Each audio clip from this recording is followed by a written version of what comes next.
Hari ini saya sharing kepada saudari dan saudara peserta Info GPIC berkaitan dengan satu model berpikir dari keluarga besar Fransiskan yang mendasarkan seluruh gagasan pada spiritualitas Fransiskan berkaitan dengan ekologi integral yang di dalam ensiklik Laudato Si itu menjadi inti dari pesan Paus Fransiskus.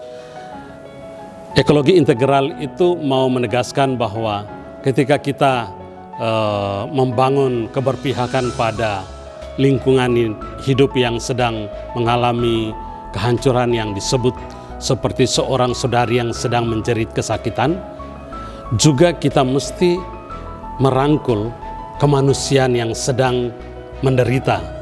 Seperti tema dari pertemuan Info GPIC ini berkaitan dengan human trafficking, korban-korban kekerasan, para migran pengungsi.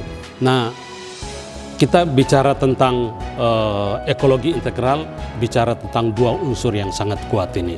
Maka dimanapun, baik gereja dari segi iman maupun juga semua orang yang beragama dan keyakinan yang lain, kita semua percaya bahwa ketika kita mau menyelamatkan lingkungan, kita tidak bisa tidak juga menyelamatkan manusia. Ketika kita bicara tentang persoalan-persoalan kemanusiaan, kita juga pasti bicara tentang persoalan ekologi.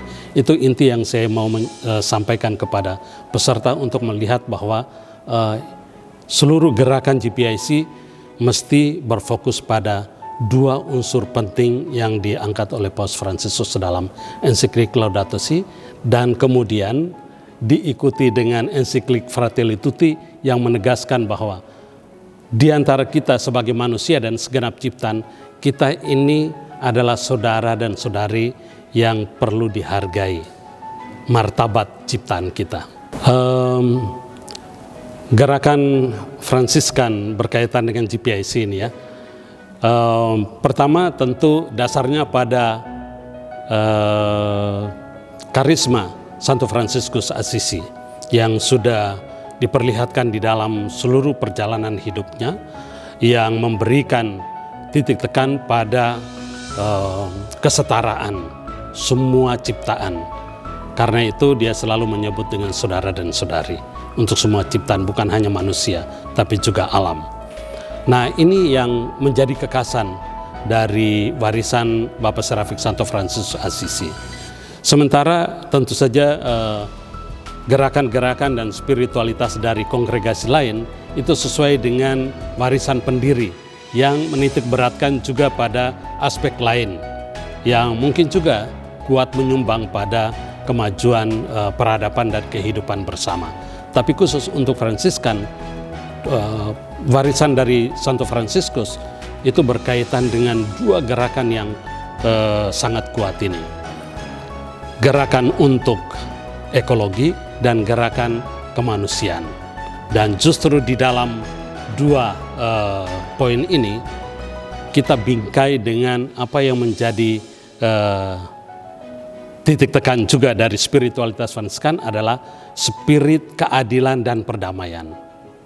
Dan dunia sekali lagi diingatkan, bukan hanya gereja Katolik, dunia sekali lagi diingatkan warisan luhur dari Santo Fransiskus ketika perang dunia, perang melawan atau ada konflik merebut tanah suci. Fransiskus dengan kekuatan spirit perdamaiannya datang menjumpai Sultan di Damietta untuk membangun sebuah fakta perdamaian. Nah, ini yang kemudian dilakukan lagi oleh Paus Fransiskus mengenang 800 tahun perayaan Damietta itu. Kemudian dia datang dan bersama dengan Imam Besar Al-Azhar di Abu Dhabi menandatangani fakta perdamaian untuk mengingatkan dunia lagi bahwa kita mesti hidup bersaudara. Dan itu yang kemudian membuka mata tidak hanya keluarga Fransiskan, tidak hanya gereja, tapi dunia bahwa kita ini satu keluarga yang mesti dibangun dalam perdamaian dan keharmonisan. Nah, itu bingkainya. Poin yang paling penting karena ini menyangkut panggilan. gerakan ini menyangkut panggilan sebagai Fransiskan. Selama para peserta ini masih menjadi anggota Fransiskan, maka dia mesti setia menjalani nilai-nilai karisma Fransiskan ini yang juga merupakan DNA dari nilai-nilai GPIC. Kesetiaan itu menjadi penting dan konsistensi. Saya kira itu yang membingkai komitmen mereka untuk tetap setia di dalam gerakan ini.